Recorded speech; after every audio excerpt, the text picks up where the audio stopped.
seul m'analyser, mais le négro est trop brosse. Veuillez patienter, nous traitons votre appel. Ouais, c'est moi. Vous pouvez entrer.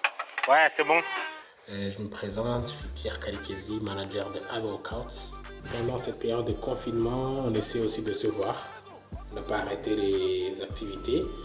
C'est juste que c'est tout petit peu différent, vu que chacun est dans son coin. Mais on essaie de se voir de temps en temps pour discuter de la continuité du projet surtout et de la manière dont on peut s'adapter aussi pour qu'on continue à être actif. Voilà, là je vais essayer de monter, de voir ce qu'ils font et d'essayer de parler. Ce qu'on appelle rester en contact en tant qu'une équipe à Workouts. Allez, c'est parti.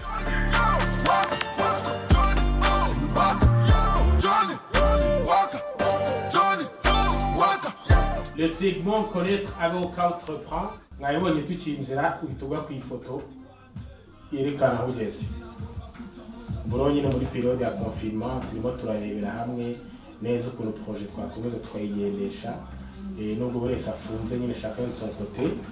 Les esprits sont pas confinés. Ku batabizi amasare yarafunzwe no kuvuga ngo tureba ahantu ari gukorera kugira agaterura amatafari agaterura bisubiramo tubyumve neza. Cardio, bras, mais je le fais à la maison parce que je peux pas aller ni dehors ni à la salle, donc je fais tout ici, dans mon appartement. Oui, après, développe pour qu'on comprenne c'est quoi. Cardio, tu le fais comment après... Cardio, on a une corde à sauter. Je fais de la corde à sauter pendant 45 minutes. Ce que je fais à ce moment le plus, c'est du cardio pour essayer de m'alléger un petit peu parce que j'étais un peu surpoids. Et après, on est avec Chris. Ouais. Moi aussi, j'essaie de bouger un peu. Bien sûr, ntabwo dukora bimwe ariko tugerageza kugendana kuko burya iyo muri babiri you challenge each other, des trucs comme ça pour essayer de s'entraider, pour quand même pouvoir se motiver à bouger, à faire quelque chose, parce que c'est mieux de faire, même si c'est 30 minutes, de faire au moins 30 minutes que faire rien. Voilà. J'avoue. Du coup, Clément, si je comprends bien,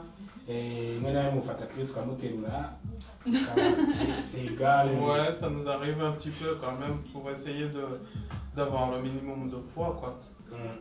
Et parle-nous un peu de ce que tu soulèves. L'exemple, tout à l'heure on a compris, et tu utilises la corde à sauter. Après, tu fais quoi? Tu soulèves les tables, les lits, c'est quoi? On va commencer par Chris. Donc, en fait, normalement avec Chris, pour faire des pompes, ça m'aide à faire. C'est comme si je faisais des développés couchés, mais avec une bonne charge sur moi. Et après, j'ai des petites élastiques qu'elle avait, c'était pour elle, qu'elle avait acheté pour faire des squats à la salle. Du coup, je les ai piqués pour faire le dos. Donc, j'écrase les élastiques sous les jambes. Puis je fais le soulevé-vecteur. Et puis après, qu'est-ce que je fais? J'ai un bidon de 20 litres que j'utilise aussi pour les épaules. Et puis celle-ci pour les abdos. Celle-ci, pour vous montrer, c'est très confortable pour faire le dos. Tu vois? Donc là, c'est comme si je faisais soulevé-vecteur. Pas assez de charge, mais quand même, ça m'aide de contracter le dos comme il faut. Du coup, on peut dire que pour compenser, tu fais beaucoup plus de fois que quand... C'est ça, je monte en série pour... En fait, cette période-là, tu ne peux pas garder la masse musculaire. C'est impossible. Donc, je suis plutôt dans le côté de sèche. Tubwire rero, justement, confinement, où yakugezeho ryari? C'est arrivé en même temps que tout le monde. Le plus triste, c'est que je me rappelle que tu as fait ma photo le lendemain. Physique, elle est itangaza. Du coup, on a encaissé, quoi. Et tu me dis ko bazafunga nyine bitugwiriye. Qu'est-ce qui aurait changé? Tuza kuba turi au courant, twari kugura wenda nk'imashini imwe na bar imwe nkayishyira hariya nkaba ndi kwiyentraîner abiri un peu plus que maintenant. En tout cas ntabwo byari kuba bimeze nk'ubu ngubu nk'uko bimeze ubu ngubu.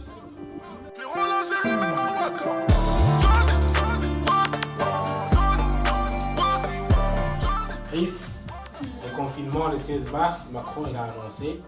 Hanyuma we byakwafekise gute nka mpamvu ha workout? Njye nk'amamba workout ndabyibuka ko umunsi Clement yaragiye muri salle arambwira ati ce soir barafunga. Naza ati hano ho biguye nabi ntabwo turi ready ntabwo turi préparé. Iyo umuntu amenyereye gukora kunyeganyega ibintu abimazemo imyaka irenga 5 igera muri 7-8 ukaba bloqué gutyo ushaka no kudeprima ukarwara. Rero ntabwo ari ibintu byiza ariko kubera ko ari ubuzima bwacu tugerageza kurinda nta kundi nta mahitamo dufite ariko ni ibintu biciye bica umuntu intege ariko kuko turi batatu turi equipe tugerageza gufatanya urabizi ko twirwa tugerageza gufashanya bityo. Voilà. La suite, nous dutegereje ko ama compétition soit ils vont être reportés en sachant que donc c'est déjà trop tard kuyo twagombaga gukora. Donc zibaza vont être rapportés, cyangwa se vont être annulés, ils vont être je sais pas ce qui va se passer mais ntegereje confirmation ya Peter. Peter ni umukoca wacu tumaranye hafi umwaka urenga. Il est plus qu'un coach pour nous, je pense que vous le voyez vous-même. Il fait beaucoup plus que de me suivre. Rero muri ino période ngo turi hano twese dukurikira les infos dutegereje ko batubwira bati bizafungura mu kwa karindwi cyangwa se mu kwa munane hanyuma tukongera tukaretravailler sur tout le physique parce que d'ici en août ntabwo n'ubundi on sera pas à ce niveau-là là où on est aujourd'hui. Niteguye nanjye kuzagenda niruka nk'uko Clement bivuze igihe bazatanga feu vert tukagenda tukongera tugasubira mu murongo. Ariko hagati aho ntaribagirwa imirire yo tugomba kuyikomeza kuko turanabizi ko burya ibyo ugaburira umubiri nibyo ubundi bikora igice kinini cya physique yawe. Ahubwo tukivuga ibyo Clement. tukivuga ibyo